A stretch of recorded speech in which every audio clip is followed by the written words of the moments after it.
Alhamdulillah, alhamdulillahilladzi wassala ala nabiyil mustafa habibina Muhammadin bin Abdillah wa ala alihi wa sahbihi wa mawala. Rabbi shrah li sadri wa yassir li amri wahlul 'uqdatam min lisani yafqahu qawli, amma ba'du. Para jemaah sekalian, rahmani wa rahimakumullah, marilah kita awali kajian pada malam hari ini dengan bacaan basmalah. Bismillahirrahmanirrahim. Kita telah sampai pada ayat yang ke-178. Al-Baqarah 178. Sekarang 179.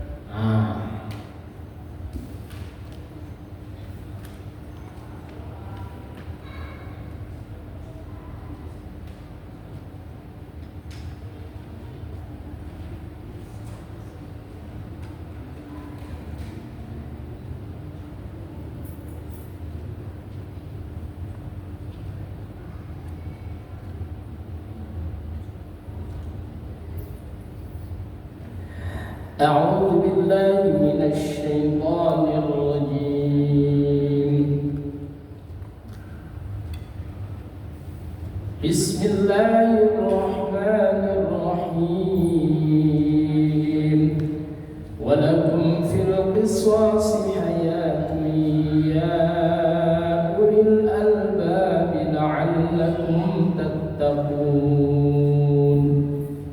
Walakum, dan bagi kalian, fil qisasi, di dalam qisas, hayatun, itu ada jaminan kehidupan yang baik, ya ulil albab, wahai orang-orang yang berakal, wahai orang-orang yang mendalam cara berpikirnya, la'allakum tattaqun, agar supaya kalian bertakwa kepada Allah Subhanahu wa ta'ala.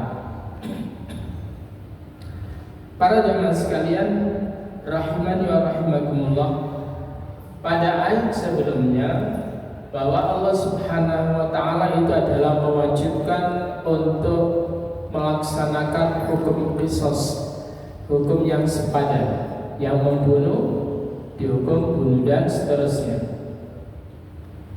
Hal itu adalah, kata Allah, bukan berarti Islam itu ngajarin dendam, bukan Islam itu ngajarin kekerasan, bukan. Ketika orang tersebut itu membunuh lalu kemudian dibalas untuk dibunuh, orang yang kemudian mencuri, ketika yang dicuri tersebut itu ada kadar yang menjadikan dia harus dipotong. Ketika orang tersebut itu menjadikan butanya mata orang lain, maka kemudian dibutakan. Hal itu adalah supaya orang tersebut memiliki jera. Jadi hukuman qisas itu, orang akan kemudian berpikir kalau melakukan tindakan-tindakan itu, sehingga kemudian akan ada jaminan kehidupan hayatun. Nyaman sekali orang yang hidup itu ketika hukum qisas itu ditegakkan. Pada suatu ketika di wilayah Malaysia ada wilayah namanya Kelantan, ya, yang menerapkan syariat Islam. Maka kemudian ketika di Kelantan tersebut itu menerapkan syariat Islam, maka kemudian orang-orang Cina yang kafir, bukan Muslim, mereka tersebut itu setuju hukuman itu ditegakkan. Kenapa? Semenjak ditegakkan syariat Islam, maka mereka nyaman. Kehidupannya itu adalah tidak tergoda lagi, tidak terganggu lagi oleh perilaku orang lain. Baik itu Islam maupun non-Islam, tetap itu adalah diberlakukan hukum qisas. Paham ya? Jadi hukum qisas itu adalah siapapun diberlakukan sama. Maka kemudian mereka merasakan nyamannya Kalau di Indonesia itu ingin kemudian damai, orang itu kemudian kemana-mana itu aman, tidak ada penodongan, tidak ada perampokan dan sebagainya, tidak ada pemerkosaan, maka nyaman sekali. Kenapa sekarang marah? Karena hukum tidak ditegakkan. Coba kalau hukum kisos itu dilakukan, yang berzina, yang sudah pernah berkeluarga, maka kemudian mereka itu dirajam, selesai Pak, selesai itu, udah. Orang akan berpikir kalau mau melakukan perzinahan, bahkan itu hukumannya adalah di tempat yang terbuka, orang yang membunuh dibunuh, sehingga pun orang itu akan berpikir, nah sekarang kan enggak, mencuri itu kemudian dipenjara, lalu kemudian sipirnya bisa dibagi-bagi. Sipir tenang ya, saya tak kasih jatah, aman kan? Sehingga kemudian keluar dari penjara kira-kira tambah hebat atau kemudian jerah Pak? Tambah hebat, tambah medeni. Nah, oleh karena itu, walakum fil qisasi, dan bagi kalian fil qisasi, di dalam penerapan hukum qisas itu hayatun, ada jaminan kehidupan. Jadi di El Salvador yang masih ini adalah ada penguasa El Salvador yang dia itu ada keturunan Palestina. Dibayar. Begitu kemudian terpilih, apa yang dia lakukan? Seluruh geng-geng yang ada, geng motor, geng apa saja, semuanya ditangkepin, semuanya dimasukkan penjara yang tidak akan pernah bisa keluar selamanya. Orang yang kemudian membunuh dibunuh di El Salvador, Pak. Apa yang terjadi? El Salvador tadinya itu di siang hari itu medeni, tidak aman, tidak nyaman, tapi begitu kemudian dilakukan hukuman yang semacam itu, maka kemudian para ibu-ibu itu adalah nyaman ketika keluar, walaupun itu adalah di malam hari. Jadi intinya semuanya itu adalah terkait dengan ditegakkannya hukum. Kalau hukum itu sudah ditegakkan dengan baik, sudah. Maka kemudian apa? Allah itu berkali-kali itu kemudian mengatakan apa? Wa man lam yahkum bima anzalallah fa ulaika humul zalimun. Jadi kalimatnya adalah wa man lam yahkum bima anzalallah. Siapa orang yang kemudian tidak menetapkan hukum dengan sesuai dengan apa yang diturunkan oleh Allah, ya, maka kezaliman akan merajalela. Jadi kalimat wa man lam yahkum itu kemudian diulang oleh Allah 3 kali. Para jemaah sekalian, coba silakan dibuka ayatnya.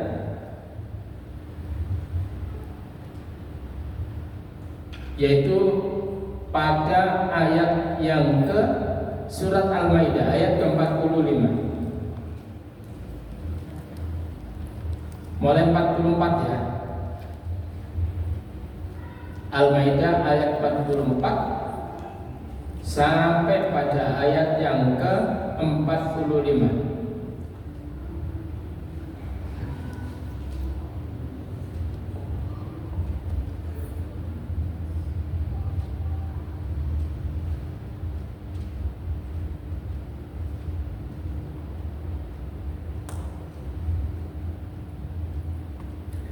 A'udzu billahi minasy syaithanir rajim. Nah, bismillahirrahmanirrahim.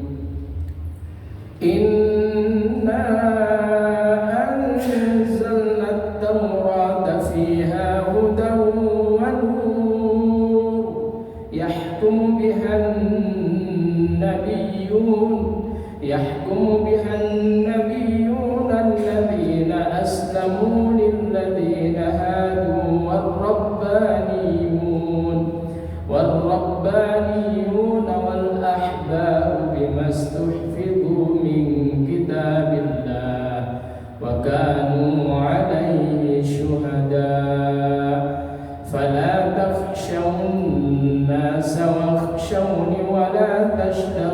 بآياتي ولا تشتروا بآياتي ثمنا قليلا ومن لم يحكم بما أنزل الله فأولئك هم الكافرون. Waman, saya langsung ke ujungnya aja.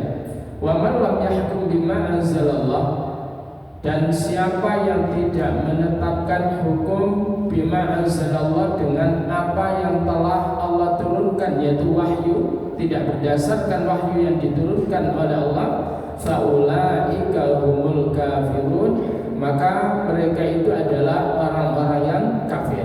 Artinya akan merajalela kekufuran-kekufuran itu ketika tidak ditetapkan hukuman sesuai dengan apa yang diturunkan oleh Allah.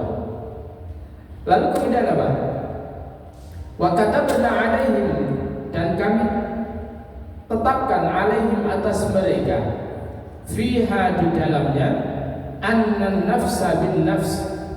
Jadi apa namanya?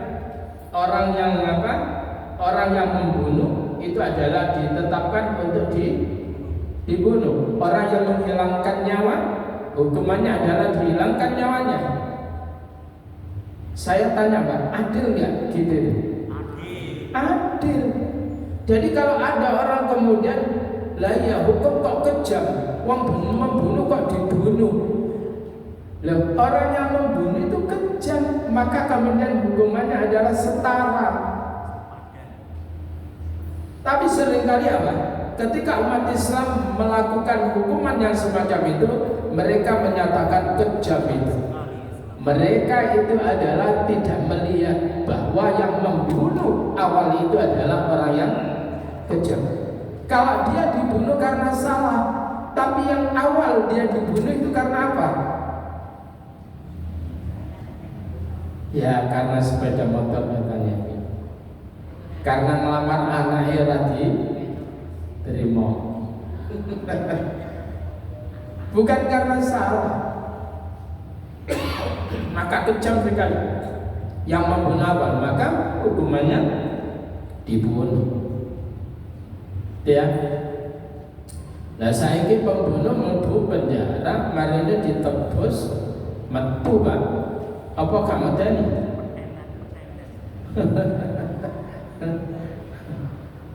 Yang apalagi dengan dulu orang berseteru dengannya.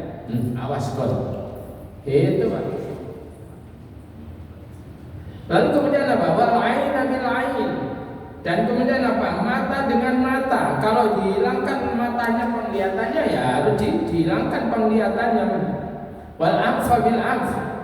Hidung dengan hidung, wal udhuna bil udhun, telinga dengan telinga, wasinna bisin, dan gigi dengan gigi, wal juruha qisas, setiap luka itu ada qisasnya. Itu Pak. Faman tasaddaqa bihi fahuwa kafaratullah, maka barang siapa orang yang kemudian sedekah, artinya itu adalah dia mengeluarkan diat, membayar diat, maka kemudian apa? Fahuwa kafaratullah, maka itulah hal yang bisa menjadi penghapus daripada dosanya. Wa man lam yahkum bima anzalallah, siapa orang yang menetapkan hukum, menetapkan perkara tidak berdasarkan dengan apa yang Allah turunkan, faulaika humuz zalimun, maka mereka itu adalah orang-orang yang zalim. Kezaliman akan merajalela. Pokoknya sing habis itu kemudian terancam terus kehidupannya. Saat ini Pak, penjaraan habis-habisan di Indonesia itu. Indonesia itu kaya alamnya, tapi rarupo. Freeport dengan entengnya kemudian dikontrakkan 100 tahun. Mari ini tambah meneh 100 tahun. Setiap penguasa itu kemudian ngasih 100 tahun. Dan terus kapan negeri ini kemudian merasakan, Pak. Yang kaya segelintir orang aja. Lalu kemudian dari Freeport itu kemudian apa, Pak? Ada ampas-ampasnya, maka kemudian dibikinlah yang namanya pabrik smelting, dan itu menggapai kekayaan. Dan siapa, Pak, yang kaya, Pak? Pribumi?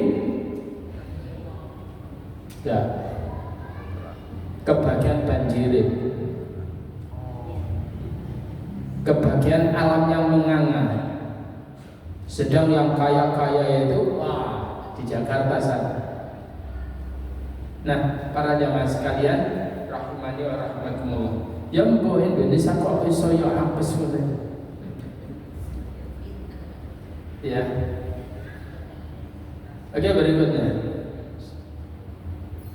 Satu, kalau doa mudah-mudahan Pak Prabowo dan termasuk orang yang waras itu aja. Itu aja sudah. Terus gak dungo liyane.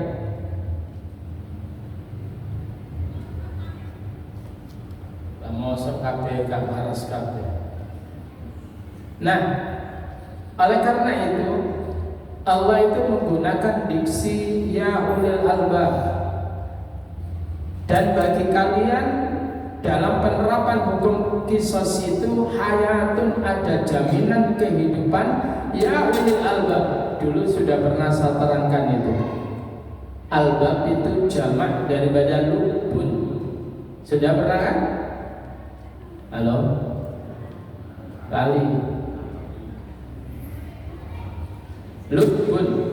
Ya, apa itu?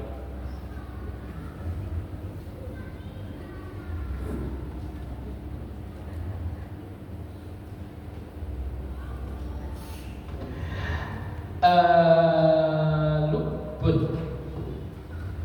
Apa ya lubun itu? Ada yang ingat? Lubun.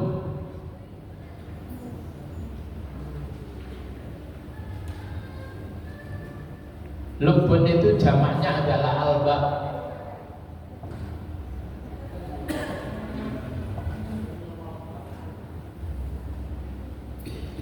Jadi kalau ini bahasa yang seringkali saya contohkan, kalau ini ada apa?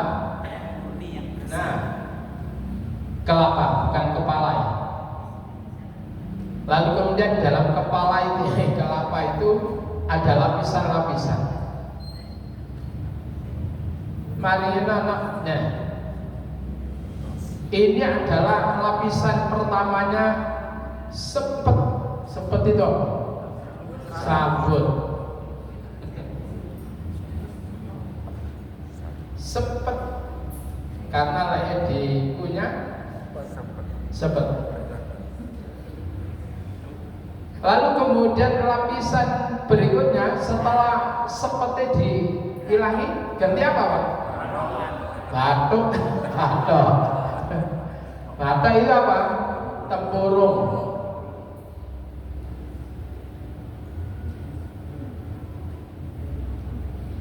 Lalu kemudian kali tempurungnya terus ada apanya?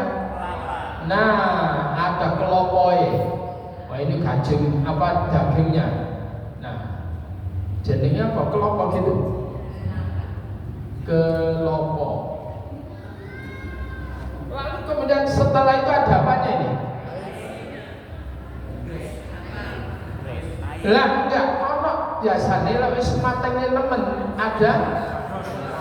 Nah, enak enggak itu? Enak. Inilah yang namanya lubun itu. Hatinya itu namanya lubun.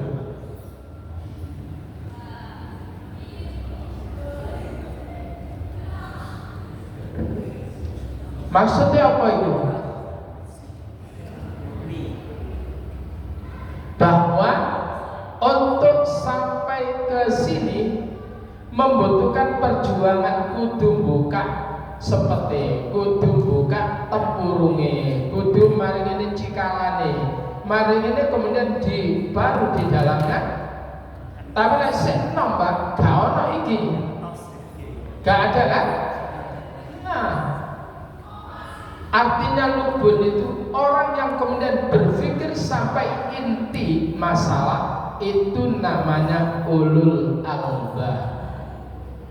Ngerti ya? Maka kemudian ini dikatakan lubus syai'. Apa? Inti sesuatu, lubus syai'.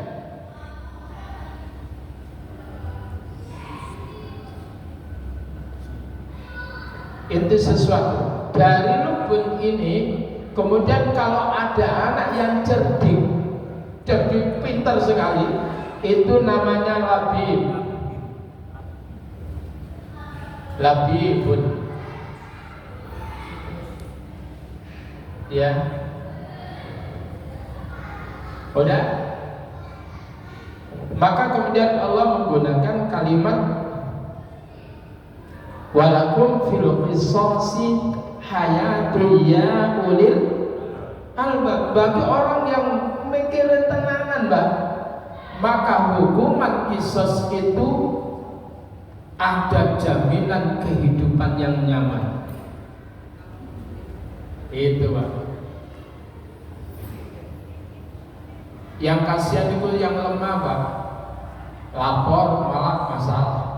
Gak lapor remek. Lapor dijalui macam-macam. Nah, saya kira apa lho, Pak? Kok sampai iku sing jalui macam-macam. Nah, jadi artinya segala yang ditetapkan oleh Allah pasti tujuannya adalah baik. Nah, maka saya senang itu kalau orang korupsi itu dimiskinkan itu. Mari potong pisan, Pak. Wes dan tidak gaya-gaya. Ya, lagi ngoni.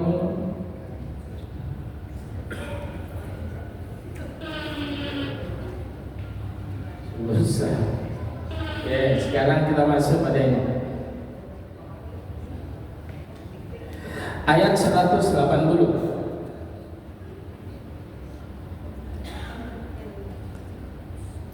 A'udzu billahi minasy syaithanir rajim. Bismillahirrahmanirrahim. Kutiba 'alaikum idza hadara ahadakumul maut in taraka khairan al-wasiyyah lil walidaini wal aqrabina bil ma'ruf haqqan 'alal muttaqin.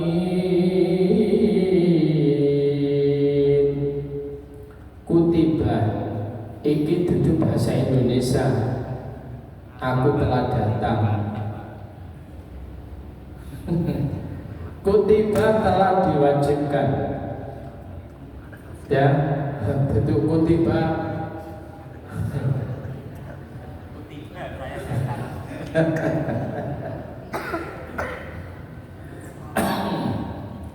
Kutiba telah ditetapkan alaikum atas kalian, diwajibkan atas kalian idza hadara, apabila akan datang ahadakum pada salah seorang di antara kalian apa? Al-mautu, kematian. Jadi kalau kemudian orang itu mau mati, itu diwajibkan apa? Intaroka, jika dia meninggalkan. Taroka itu, Pak. Taroka itu artinya meninggalkan. Maka wong meninggalkan makanan ini, mangan ini, gak oleh ini, gak oleh ini, itu jenenge tarak.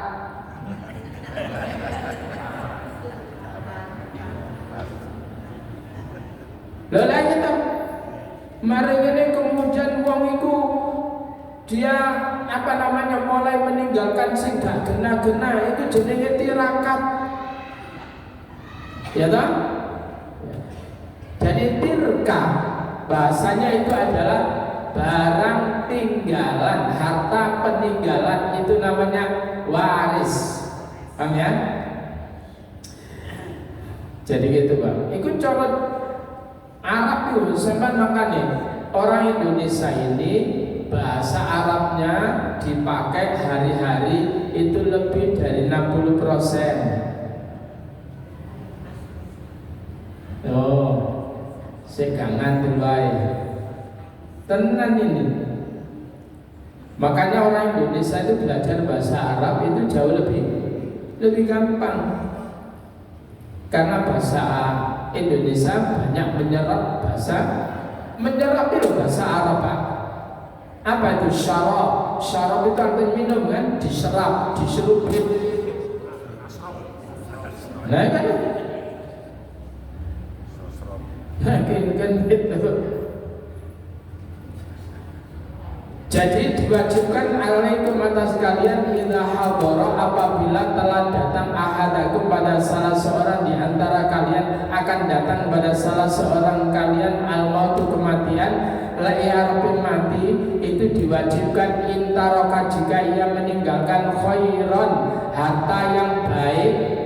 Apa diwajibkan apa Pak? Al-wasiyatu, untuk wasiat.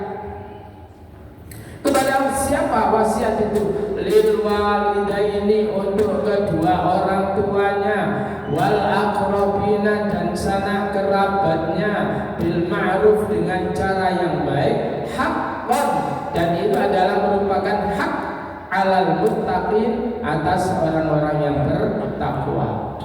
Cuman ini tak beritahu, ayat ini turun sebelum turun ayat tentang pembagian waris. Halo? Iku kudu dicatat ini. Mari ono wong ngaji mek terjemahan, maca terjemah Pak. Mari kita ini harus wasiat harta itu kepada orang tua, gak apa-apa lah, ini dalilnya. Bahaya Pak. Ini ayat adalah karena belum turun ayat tentang pembagian waris, maka wasiat harta itu adalah ditujukan kepada kedua orang tuanya, kepada sanak kerabatnya. Tapi karena kemudian sudah turun ayat mengenai waris, wong tua wis ana pembagiane, kemudian anak kerabat ana pembagiane, maka kemudian wasiat harta tidak boleh kepada ahli waris. Ingat ya, sambut Pak. Halo. Jadi karena sudah turun, kok benar beledek ini. Karena sudah turun ayat tentang waris, yaitu di dalam surah An-Nisa ayat 11 dan 12, pembagiannya jelas di sana, maka wasiat harta tidak boleh kepada ahli waris. Satu. Yang kedua, wasiat harta itu tidak boleh, di samping nggak boleh kepada ahli waris, tidak boleh lebih dari sepertiga harta warisnya. Bisa jenengan punya duit ya gak banyak, cuman 15 miliar.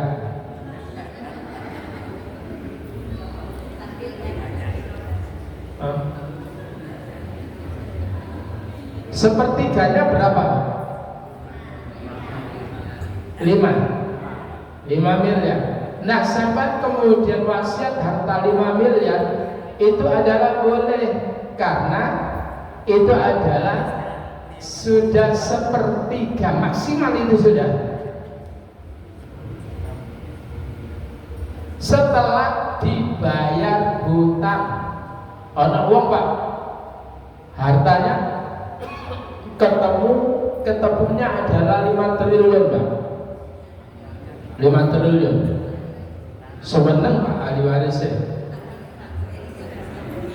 Barang-barang ini utang. Berapa triliun tadi itu? 5 triliun.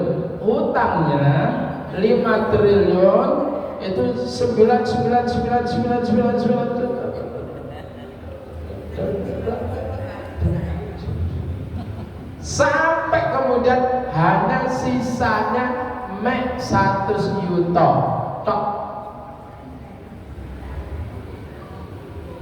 Ya saya lumayan 100 juta.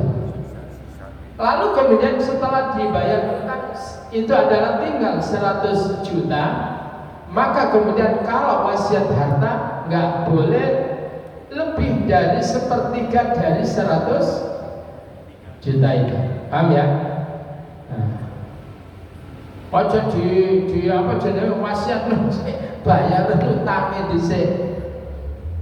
Ya. Ini adalah kejadian kepada Sa'ad bin Abi Waqqas. Ketika beliau tersebut itu sakit parah, lalu kemudian Rasulullah sallallahu alaihi wasallam itu menjenguknya.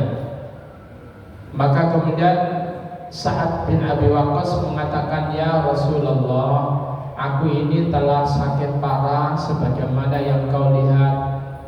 Aku ini orang yang zumalin, orang yang memiliki harta yang banyak. Kemudian aku hanya punya anak perempuan 1 dil." Ini saja nih yo tepat ini lah apa imam kita ini siapa Mas? Hah? Iya. Ya Habib asli nih Pak. Habib asli itu. Kalau yang lainnya tuh Habiban gitu. Ya. Itulah oleh cah bantu si cindil suge dia masuk ayo gak apa-apa. Ya. Nah, kemudian apa?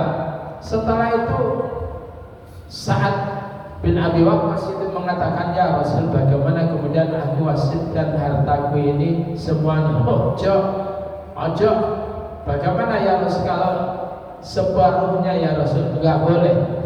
Bagaimana ya Rasul kalau sepertiganya? Sepertiga as-sulus katsir. Sepertiga itu sudah banyak. Mending kamu meninggalkan ahli warismu dalam kondisi kaya daripada kamu meninggalkan ahli warismu dalam kondisi miskin. Yatakaffafunan nas, mereka kemudian nanti meminta-minta kepada manusia. Sampai di sini. Ternyata apa? Sa'ad bin Abi Waqqas kaya ngono iku tibane ora mati-mati. Ya. Ternyata semeger.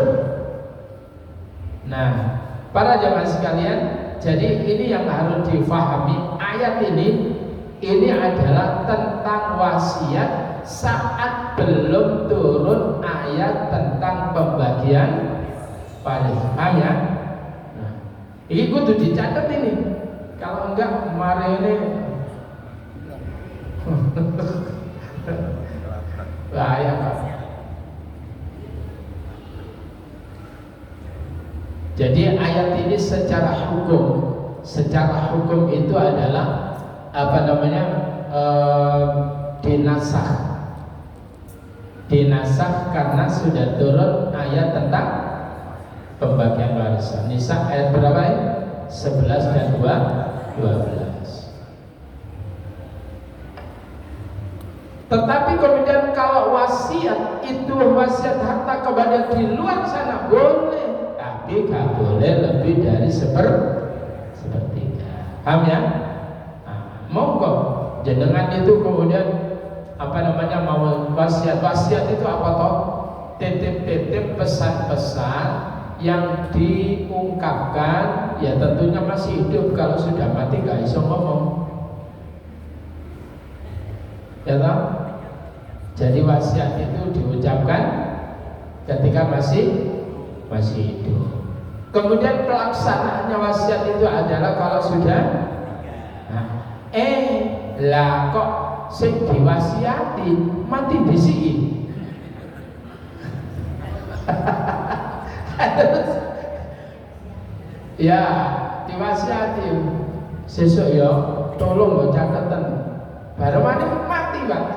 Terus bagaimana? Harus kemudian nyari yang lain. Mari nyari yang lain mati lagi. Suwe-suwe kemudian wong itu diwasiati wong iki.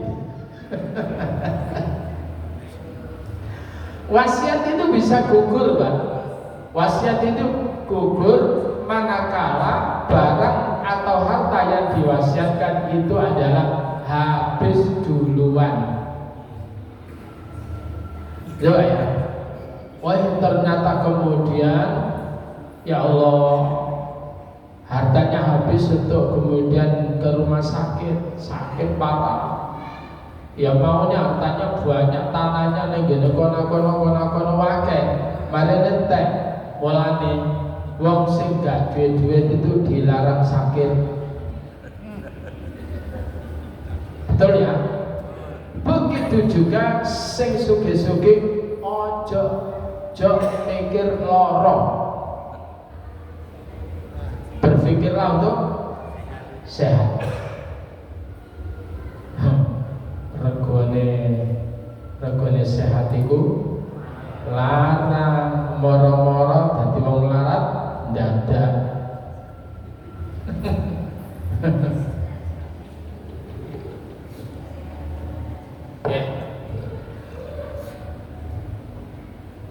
Sudah ya? Belum? Oh belum. Alhamdulillah.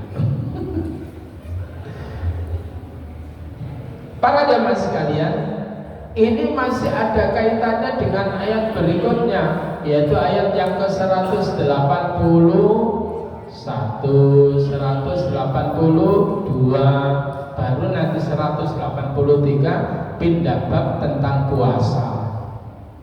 Nah, apa kata Allah?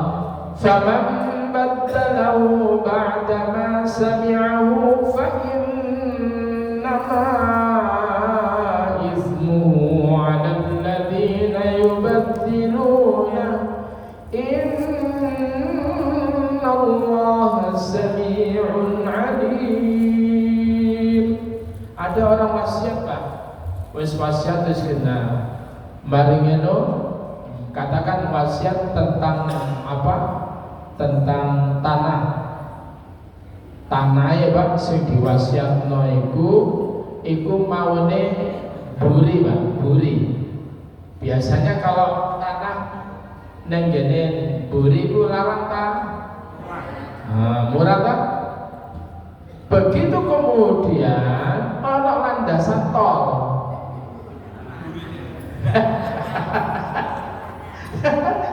Tadi apa? Larang. Terus diwasiatne ikono. Terus siapa Pak? Borong. Ada wasiat itu. Ya. Faman baddalahu, faman maka siapa orang yang baddalahu, yang menggantinya Pak.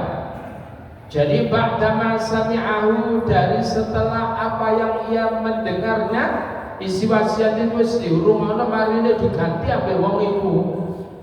Fa innama ismuhu 'alal ladzina yubaddiluna, maka dosanya itu ditanggung orang-orang yang menggantinya. Innallaha, sesungguhnya Allah, sami'un, maha mendengar, alimun, maha mengetahui.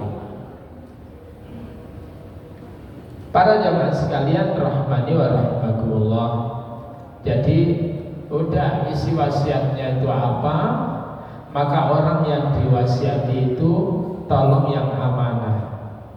Jadi antu'atul amanah, yaitu menunaikan amanah. Wasiatnya apa, ya sudah itu, ojo diganti-ganti, ojo diganti-ganti. Karena apa?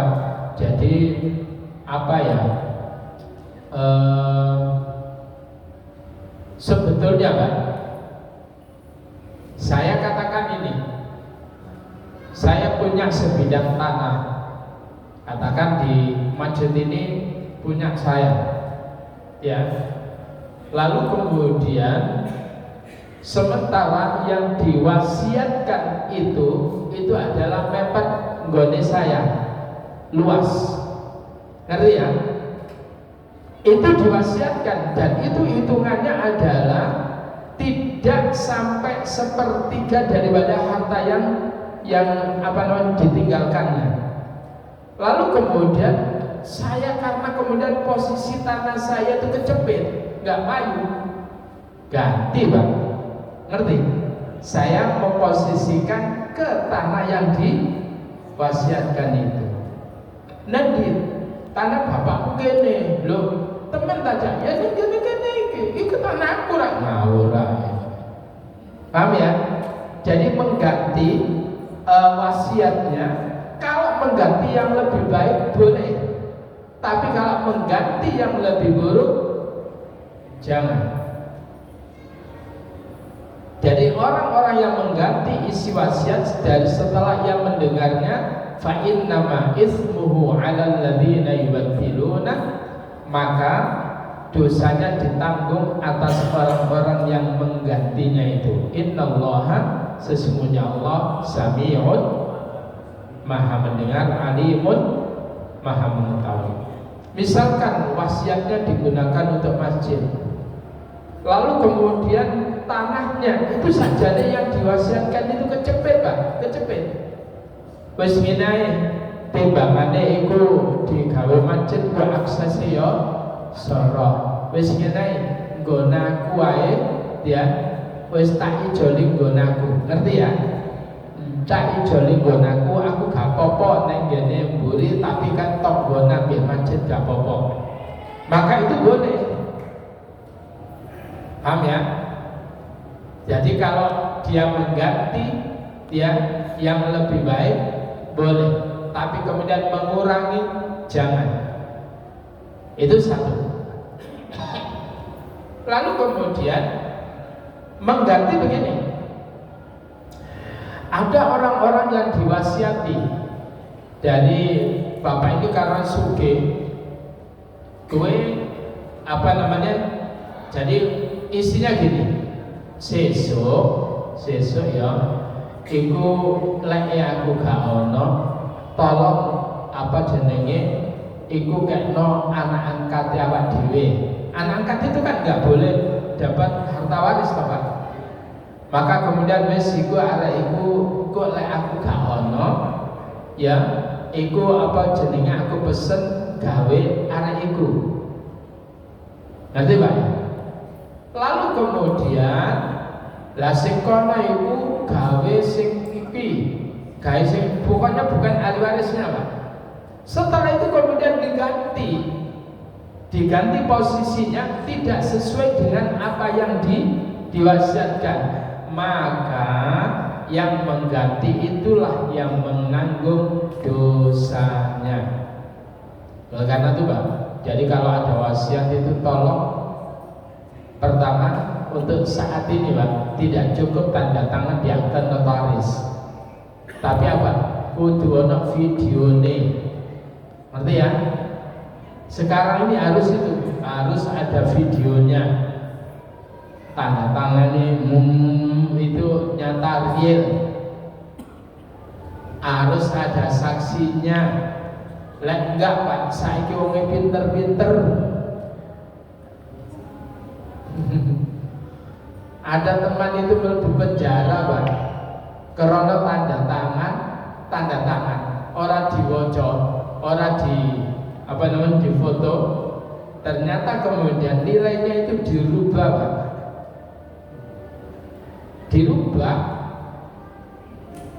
ditambahin 0,3. Jadi ini apa Pak? Padahal enggak, masuk penjara Pak. Ini di Surabaya, di Sidoarjo kasusnya. Pola nyelek tanda tangan, saya delok isinya apa? Paham ya? Isinya apa? Ternyata parene tanda tangan, ternyata di situ adalah pengambil alian uang.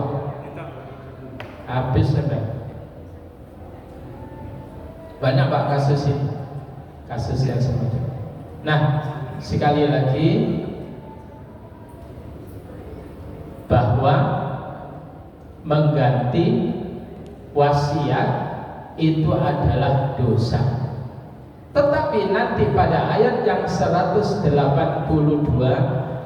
mengganti yang bagaimana yang kemudian nanti boleh, maka nantikan di info berikutnya. Ya. Ayat yang ke-182. Nah, baru kemudian kita berbicara tentang puasa. Puasa nanti insya Allah pada bulan apa? Maret awal mulai kita puasa ya. Ya betul ya? Ya, pokoknya 1 Ramadan deh kita ingin mulai puasa. Ya. Oke, kita aja dulu. Kita akhiri dengan doa kafaratul majelis. Subhanakallahumma wa bihamdika asyhadu an la ilaha illa anta astaghfiruka wa atubu ilaik.